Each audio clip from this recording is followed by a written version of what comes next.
लक्ष्मीनाथ समारंभा नाथयामुनिमध्यमाम् अस्मदाचार्यपर्यन्ताम् वन्दे गुरु परम्परा वन्दे गुरु परम्परा।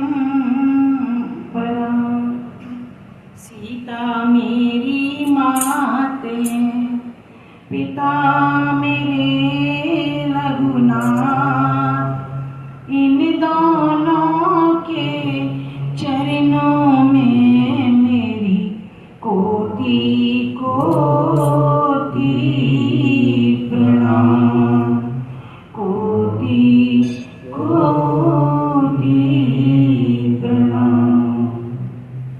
आए हैं तो प्रेम से लो हरि का नाम, सब भक्तों को इस दासी की जय जय सीताराम, जय जय राधे श्याम, जय जय श्री हनुमान। श्री रामायण प्रारंभ करूं, सुनो भक्त हनुमान, आसन यान विराजियो, कथा सुनो भगवान। सियावर रामचंद्र जी की जय, पवन सुत हनुमान जी की जय, उमापति महादेव जी की जय। बोलो देवा सब संतन की जय। मंगल भवन अमंगलहारी,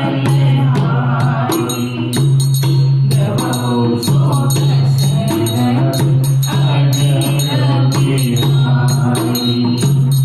सिया राम मैं सब जग जानी, करऊं प्रणाम जोरी जुग पानी, करऊं प्रणाम जोरी जुग पानी। परम मंगलमय परात्पर अखिलेश्वर अखिल ब्रह्मांड नायक परात्पर परब्रह्म भगवान श्री राम की वांगमयी प्रतिमूर्ति श्री रामचरितमानस को श्रवण करने के लिए इस राधा कृष्ण मंदिर में आए हुए सभी भक्तों को जय सीताराम, जय जय श्री राधे श्याम, जय श्री हनुमान। पीछे हमने सुना कि राम लक्ष्मण और सीता जी वनगमन में हैं, वन जा रहे हैं, वन में चले जा रहे हैं, और जहां जिस गांव से भी गुजरते हैं, जिस गांव से भी निकलते हैं, तो वहां स्त्री पुरुष बच्चे सभी दौड़ दौड़ के आते हैं और अपने कार्यों को, जो उनके हाथों में कार्य होता है, वह भी छोड़ आते हैं। आकर दर्शन करने की लालसा इतनी उमड़ पड़ती है उनके कि वो करते हुए काम को भी छोड़कर आकर दर्शन करते हैं और राम लक्ष्मण सीता जी को देखकर धन्यवाद देते हैं प्रभु को धन्यवाद देते हैं कि आज आपने जो हमें नेत्र दिए वो नेत्र हमारे सफल हो गए, हमें इतने सुंदर दर्शन मिले। और इतने प्रसन्न होते हैं कि जैसे उन्हें बहुत कोई बड़ा खजाना मिल गया हो, कोई इतने अनुराग से भर जाते हैं, इतने प्रेम से भर जाते हैं कि राम जी के साथ साथ पीछे ही चलने लगते हैं, उनके पीछे पीछे चलते हुए चले जाते हैं। और कई क्या करते हैं कि नेत्रों के रास्ते उनका दर्शन करके उनके स्वरूप को अपने हृदय में बसाकर और अपने घर वापस आते हैं और उस स्वरूप का चिंतन करते रहते हैं। जब वह रास्ते में जाते हैं तो कोई उनके लिए शीतल फल ले जाता है, कोई कंदमूल फल ले जाता है, कोई पेड़ के नीचे बैठने की अच्छी व्यवस्था कर देता है और सोचता है कि अगर यहाँ 1 मिनट 2 मिनट भी प्रभु यहाँ बैठ गए तो हमारा जीवन सफल हो जाएगा।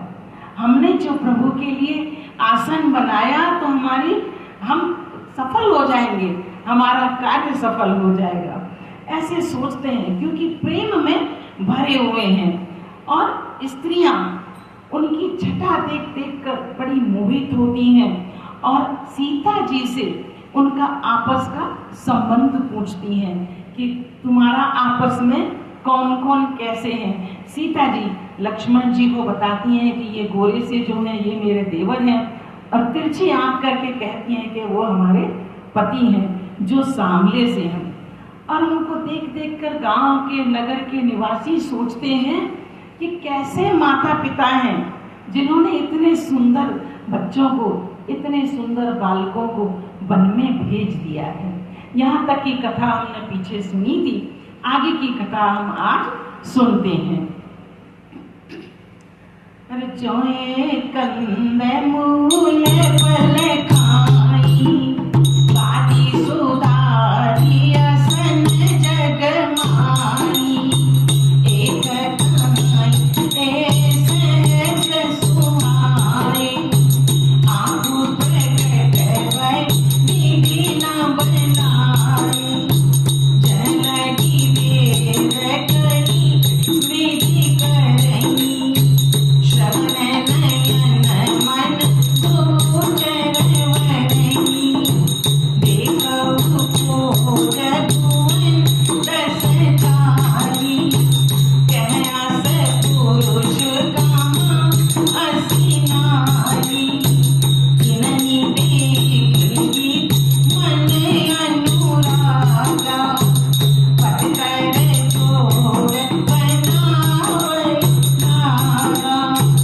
तीन बहुत श्रम एक नारे, तेरी निशावन आनि पुराए, एक कहाई हम बहुत न जानई, आपो ही परम धन्य कर मानई, देखो न पुण्य पूंज हम लेते, जे देखई देखियई जिन पूछे। और उन्हें देख देख कर इतने पछताते हैं, मन में अपने में बड़ी ग्लानि पैदा करते हुए कहते हैं कि जब ये इतने सुंदर बच्चे, इतने सुंदर ये राजकुमार राजकुमारी जैसे कंदमूल फल खाते हैं तो जगत में ये अमृत के समान तरह तरह की सुंदर सुंदर वस्तुएं खाने की क्यों बनाई हुई हैं। जब ये कंदमूल फल खाकर ऐसे सुंदर अपने रहते हैं यहाँ जंगल में, तो सुंदर वस्तुओं को धिक्कार है, वो क्यों बनाई है जगत में खाने के लिए।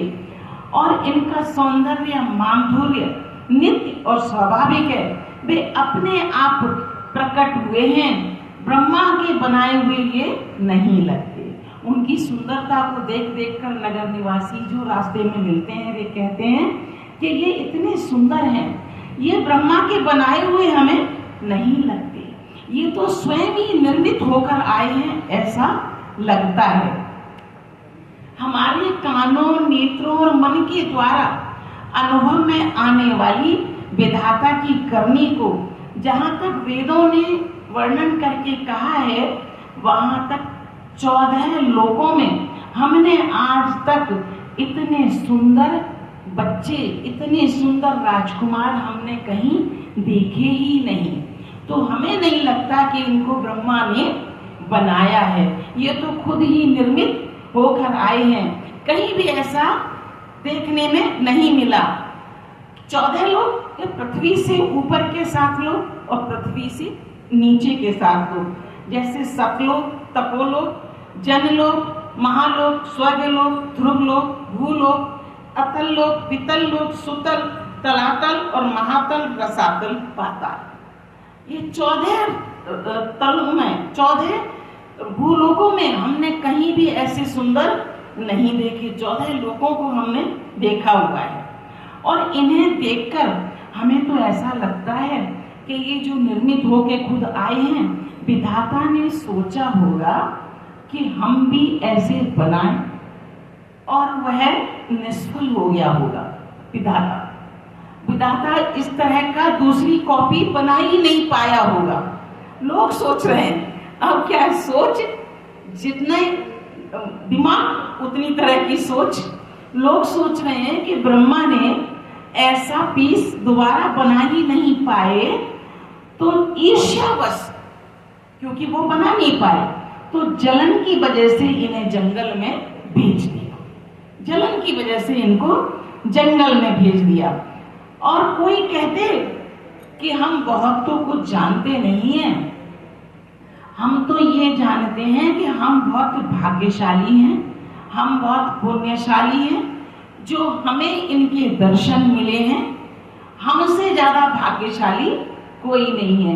किसी भी कारण से आए हों, किसी ने भी इन्हें बनाया हो या ये स्वयं निर्मित हुए हों, हम तो अपने को भाग्यशाली समझते हैं कि हम इनके दर्शन कर पा रहे हैं। और वे भी भाग्यशाली हैं जो दर्शन कर चुके हैं और जो करेंगे, वे भी भाग्यशाली हैं। यही विधि कहे कहे बचन प्रिय, यही नयन भरि नीर, किम चली हई मार्ग अगम, सुखी सुकुमार सही। और आंखों में अश्रुधारा बहाते हुए, आंखों में, नेत्रों में जल को भरकर कहते हैं कि ये इतने सुकोमल हैं, इनके चरण इतने सुकोमल हैं, और ये भूमि, ये जो जंगल की भूमि है वो बहुत कठोर है। ये कैसे इन मार्गों पर चल पाएंगे, ये कैसे इन मार्गों पर चल पाएंगे, ऐसा सब नगर निवासी सोचते हैं।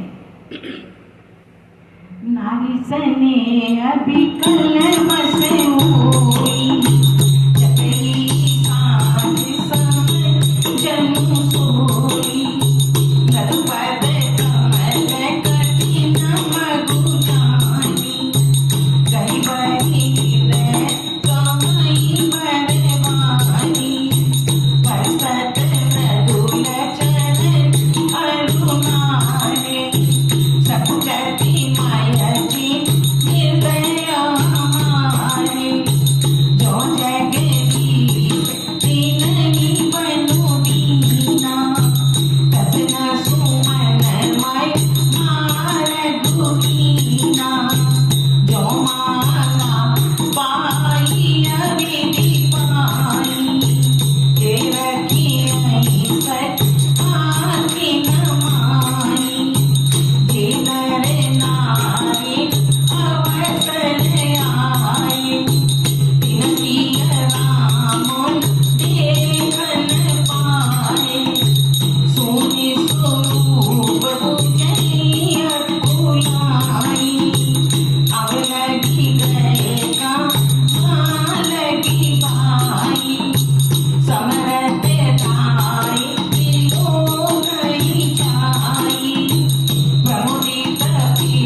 विकल हो जाती है।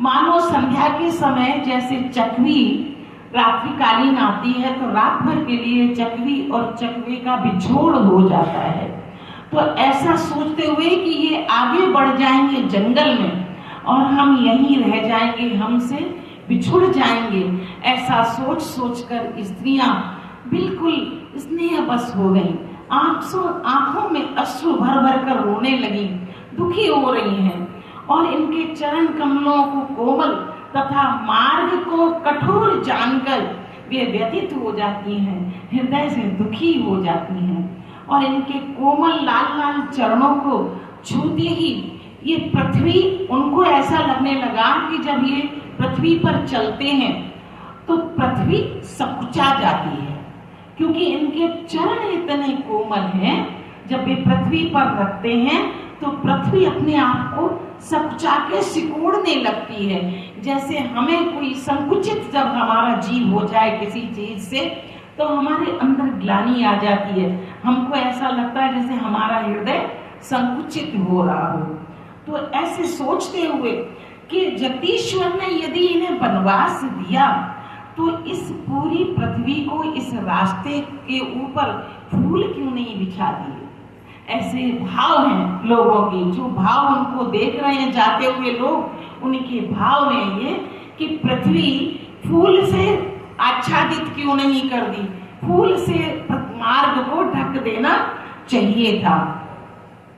यदि ब्रह्मा से मांगे मिले, सब अपने अपने मन में कहते हैं, यदि हम ब्रह्मा जी से प्रार्थना करें और हमें मांग के ये वरदान मिल जाए तो हम इन तीनों को अपने पलकों पर बिठा के रखें, हम इन तीनों को अपने पलकों पर बिठा के रखें और स्त्री पुरुष इस अवसर पर नहीं आए जो दूसरे लोगों से जो बातें सुन रहे हैं कि हमने ऐसे दर्शन किए, 2 राजकुमार थे, 1 राजकुमारी थी साथ में उनके, हमने दर्शन किए और जिन्होंने दर्शन नहीं पाए वे पछताने लगे कि हाय हम कहाँ थे, हम दर्शन क्यों नहीं कर पाए, हमें दर्शन क्यों ना मिले।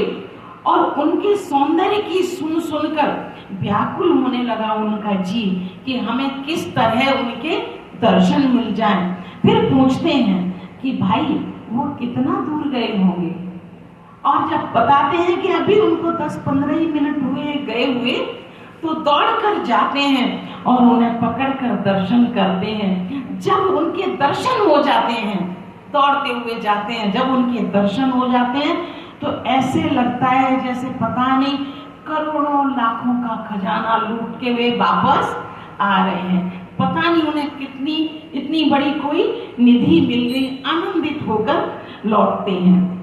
अबला बालक जन करनी चाहिए पछताए, मोय प्रेम बस लोगे की राम जान है जान। जो अबला है, जो गर्भवती हैं, जो प्रसूति हैं, जिनको अभी अभी 2 दिन में 4 दिन में बच्चा पैदा हुआ है, जो बहुत छोटे बच्चे हैं, वे हाथ मल मल कर पछताते हैं क्योंकि वे जाकर दर्शन नहीं कर पाए। तो वह जब सुनते हैं लोगों से कि हमने ऐसा देखा, वे ऐसे थे, वे इतने सुंदर थे, तो उनका हृदय रोने लगता है, उनके हृदय में पीड़ा होने लगती है कि हम इस अवस्था में क्यों हैं। अगर हम इस अवस्था में ना होते तो हम भी दर्शन करके आते। और गाँव गाँव से होई आनंदू, देखी बान कुले कैरव चंदू, जे कछु समाचार सुनि पावी, तेरा पेरा नहीं तो से लगावी, गाइए के अति भल नर नाऊ, दीन हमारी लोचन लाऊ, गाई परस लोग लुगाई, बातें सरल सने रसुआई, देवी तुमात धन्य जिन जाई, धन्य सुनगर जाते आई, धन्य सुदेश सैल बन गाँव, जन जन जाई धन्य सोई ठाऊ, सुख पायो विरंचि रचिते, यही के सब बात सनेही, राम लखन पति कथा सुहाई, रही सकल मत कानन छाई। सूर्य कुल रूपी कुमुदनी को प्रफुल्लित करने वाले चंद्रमा स्वरूप श्री राम जी के दर्शन कर गांव गांव में ऐसा ही आनंद हो रहा है। जहां जहां से भी निकलते हैं आनंद छा रहा है। जो लोग वनवास दिए जाने पर कुछ भी समाचार सुन पाते वे सब राजा रानी मीन्स कैकई और राजा दशरथ को दोष देते और कहते कि देखो क्या किया राजा दशरथ और कैकेयी ने? इतने सुकुमार बच्चों को वन में भेज दिया।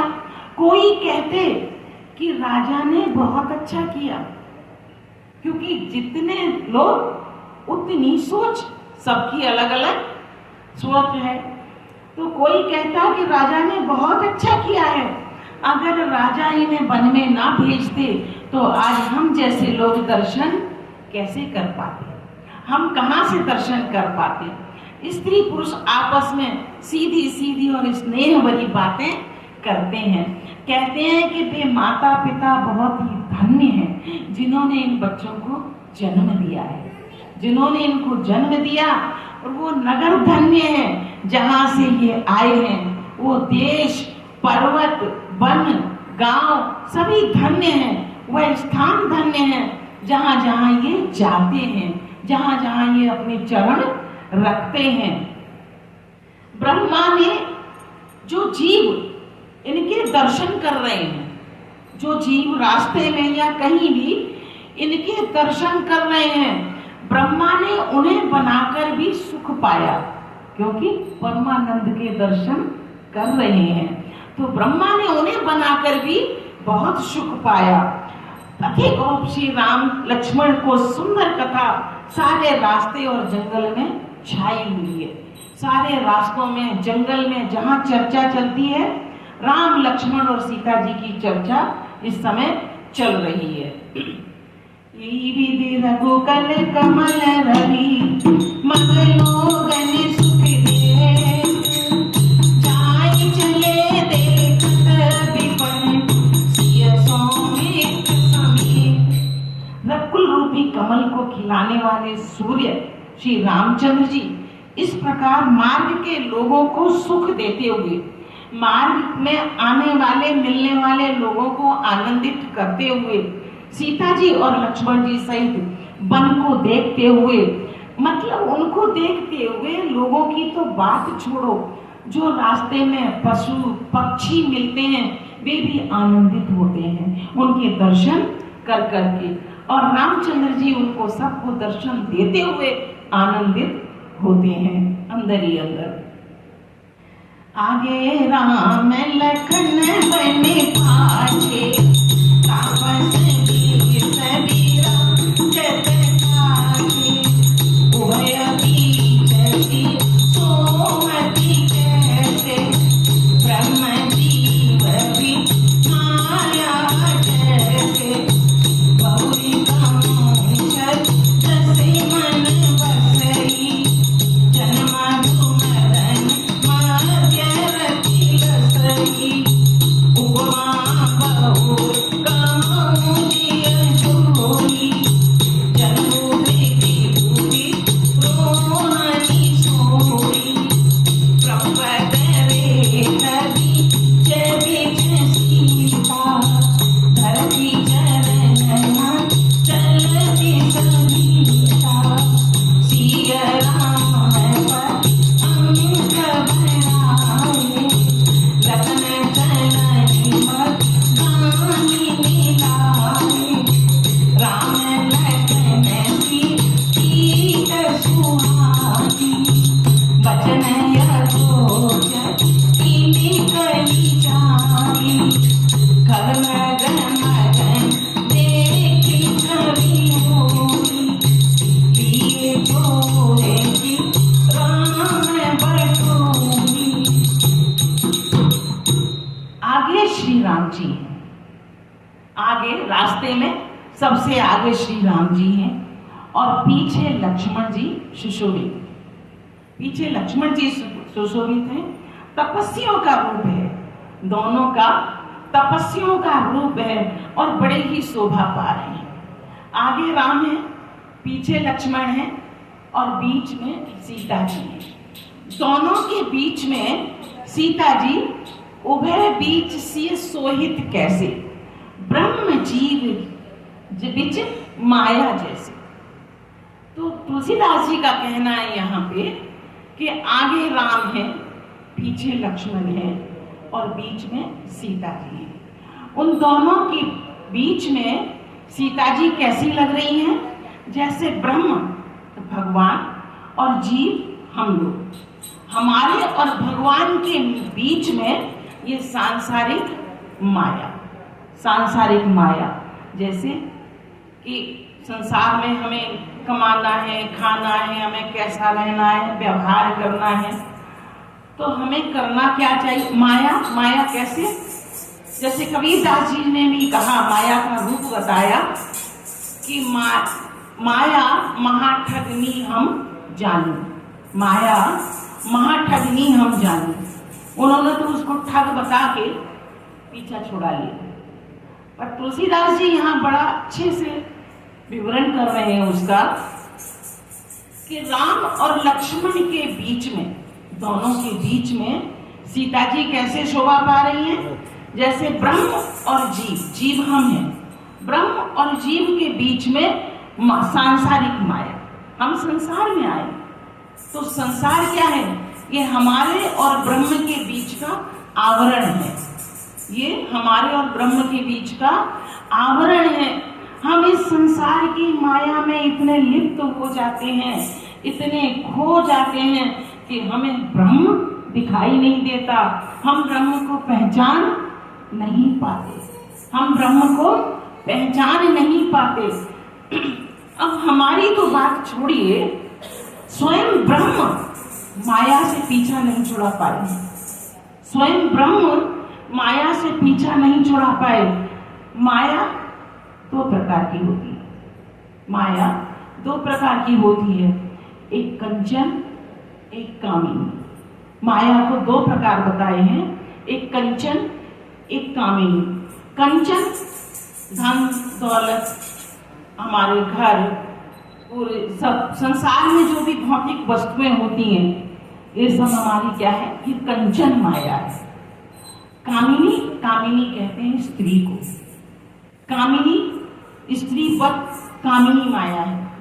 तो भगवान राम ने, यहाँ तुलसीदास जी ने विवरण दिया है कि भगवान राम ने कंचन रूपी माया को तो त्याग दिया, कंचन रूपी माया को तो त्याग दिया उन्होंने, क्योंकि वो राज छोड़ाए, पाठ छोड़ाए, अयोध्या छोड़ाए, सब कुछ छोड़ाए, पर कामिनी माया ने उनका पीछा नहीं छोड़ा, क्योंकि सीता जी साथ में है। इसीलिए यहाँ लिखते हैं कि उभय बीच सिय सोहित कैसे, ब्रह्म जीव बिच माया जैसे। इसको एक उदाहरण से बताते हैं कि आवरण कैसा होता है। उदाहरण से एक बताती हूँ कि एक गुरुदेव होते हैं, एक अपने चेले के यहाँ जाते हैं, उनका शिष्य है, उसके यहाँ जाते हैं। जब शिष्य के यहाँ पहुंचे तो उस समय उनको बहुत भूख लगी हुई थी, गुरुदेव को भोजन का टाइम था, भूख लगी हुई थी, पर वो शिष्य जो था ना, वो बेहद निर्धन था, उसके पास भोजन की व्यवस्था वगैरह नहीं थी। तो गुरुदेव जब गए तो उन्होंने एक गिलास जल दिया, साथ में छोटा सा एक गुड़ का टुकड़ा दिया, और वो गुड़ खा के, जल पी के चले आए गुरुदेव। गुरुदेव ने सोचा कि भोजन का समय था, परंतु ये बेचारे के यहाँ भोजन की व्यवस्था नहीं है, तो ये भोजन कराने लायक नहीं है, इसलिए इस बेचारे ने पूछा है।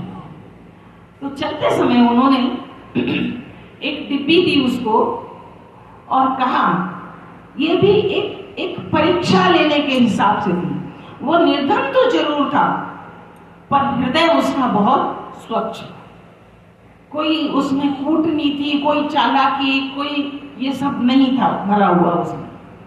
तो उन्होंने एक डिब्बी दी और डिब्बी के अंदर कहा कि इस डिब्बी के अंदर पारस मणि है, तुम बहुत निर्धन हो, पर तुम अपने हिसाब से करना कि जितने में तुम्हारा खर्चा चल पाए, तुम्हारा जीवन यापन हो पाए, तुम उतना इससे लोहे को छूकर सोना बना लेना और तुम उससे अपना गुजारा करना। उठा के उसने रख दिया। अब वो बेचारा सीधा था, उसने सोचा कि गुरुजी दे तो गए, ये डिब्बी तो लोहे की है, अगर ये लोहे को सोना ही कर देती है, जो पारस रखा है इसके अंदर, तो ये डिब्बी सोने की क्यों ना हो गई? फिर डिब्बी तो सोने की हुई नहीं। उसने उठा के ऐसे ही रख दिया उसको। धीरे धीरे 1 साल का समय बीता। 1 साल के बाद गुरुजी दोबारा आए कि देखें उसकी स्थिति अब क्या है, चल के देखना चाहिए कि उसकी स्थिति अब क्या है। जब वे आए तो उसने फिर वही छोटा सा गुड़ का टुकड़ा और एक जलपान, एक ग्लास जल रख दिया। बोले हमने तुमको पारस दिया था तो तुमने उसका उपयोग नहीं किया।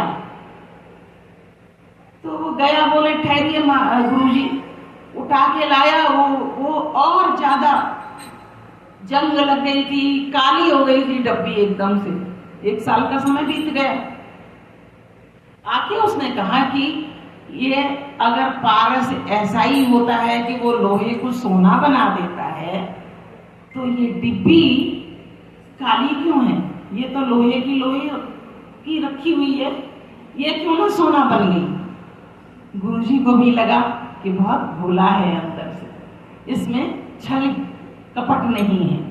उन्होंने डिब्बी खोली और क्या देखा, उन्होंने भी वो परीक्षा लेने के लिए ही दी थी। उन्होंने देखा कि पारस मणि को जो डिब्बी के अंदर रखा था उसको एक कपड़े से लपेट के रखा हुआ था। उन्होंने धीरे धीरे वो निकाली उसके सामने और धीरे धीरे वो कपड़ा उतारना शुरू किया पारस मणि के ऊपर से। जैसे ही पूरा कपड़ा उतर गया और उतरने के बाद जब वो डब्बी पर गिरा पारस मणि, तो वो डब्बी एकदम चमचमाने लगी, वो सोने की हो गई। तब उन्होंने समझाया कि ब्रह्म और जीव के बीच में यही पर्दा होता है। कौन सा? अज्ञान का पर्दा। अगर अज्ञान का पर्दा, छल कपट हम सब जीव त्यागें, तब हम ब्रह्म से मिल सकते हैं, तब हम भगवान को देख सकते हैं। क्योंकि अब यहाँ आगे राम चल रहे हैं, बीच में सीता जी हैं, पीछे लक्ष्मण है। लक्ष्मण कौन है? जीव। उनको राम दिखाई नहीं दे रहे चलते हुए। इस उदाहरण से तुलसीदास जी ने यहाँ समझाया कि जब तक जीव और ब्रह्म के बीच का पर्दा नहीं हटेगा, तब तक ब्रह्म के दर्शन नहीं होंगे। इसी तरह हमें इस संसार में रहते हुए पर्दा कैसे हटाएं? इस संसार में रहते हुए हम हृदय में तो रखें भगवान को और संसार को रखें दिमाग में। संसार को रखें दिमाग में, हृदय में रखें भगवान को। ऐसा नहीं है कि हमें सबसे रूडली व्यवहार करना है। हम इस संसार में आए हैं, व्यवहार हमारा अच्छा रहना चाहिए, पर प्रीति हमारी भगवान से होनी चाहिए। प्रीति हमें भगवान से करनी चाहिए। व्यवहार हमें संसार से करना है, प्रेम से बोलना है सबके साथ, व्यवहार सबके साथ अच्छा रखना है, मृदु वचन बोलने हैं, हमें उल्टा सीधा व्यवहार नहीं करना है, पर हृदय में प्रेम सिर्फ जीव को भगवान से करना चाहिए, ब्रह्म से करना चाहिए। तभी बीच का आवरण हटेगा और हमें दर्शन होंगे। तो ऐसे उदाहरण से तुलसीदास जी ने समझाया हुआ है। और बाद में तपस्वियों के वेश में हैं, चले जा रहे हैं, फिर जैसी छवि, तुलसीदास जी कहते हैं कि राम जी और लक्ष्मण जी के बीच में सीता जी हैं जो माया की तरह लग रही हैं। कहते हैं और भी विचार मेरे मन में आ रहे हैं कि मेरे मन में जो छवि बच रही है, तो मैं सोच रहा हूं मानो बसंत ऋतु और कामदेव के बीच में रति, जो कामदेव की पत्नी है, वो आ गई हो। क्योंकि कामदेव जो है वो बसंत ऋतु का आनंद नहीं ले पा रहे हैं, क्योंकि रति बीच में है। और भी उदाहरण देते हैं, कहते हैं कि जैसे चंद्रमा और बुध के बीच में, बुध और चंद्रमा के बीच में चंद्रमा की पत्नी रोहिणी आ गई है, तो एक दूसरे पिता पुत्र का मिलन नहीं हो पा रहा। प्रभु रामचंद्र जी के जमीन पर जो पैर अंकित हो रहे हैं, तुलसीदास जी कहते हैं कि चलते हुए जो पैर अंकित हो रहे हैं राम जी के, तो सीता जी बचा बचा के उन पैरों को अपने पैर रखती हैं, ताकि मैं भगवान के चरण चिन्हों के ऊपर अपने चरण ना रख दूं। इधर लक्ष्मण जी, सीता जी तो सिर्फ राम के ही चरण बचा रही हैं, लक्ष्मण जी माता सीता और राम जी दोनों के चरणों को बचाते हुए चल रहे हैं, क्योंकि उनके दोनों ही आराध्य हैं, माता और पिता हैं उनके, राम और सीता। तो वो दोनों के चरणों को बचाते हुए रास्ते में पैर रखते हुए चल रहे हैं, सावधानी रखते हुए। राम जी, लक्ष्मण जी और सीता जी की ये जो प्रेम है आपस में, ये जो प्यार है आपस में, ये देखते हुए तुलसीदास जी कहते हैं कि मेरे पास वह बताने के लिए, वह लिखने के लिए शब्द नहीं है, बताने के लिए वचन नहीं है, अनिवार्य है। अतः मैं कैसे कह सकता हूँ, उनके प्रेम को अनुभव कर सकता हूँ, बता नहीं सकता। उनकी छवि को देखकर मग्न हो जाते हैं।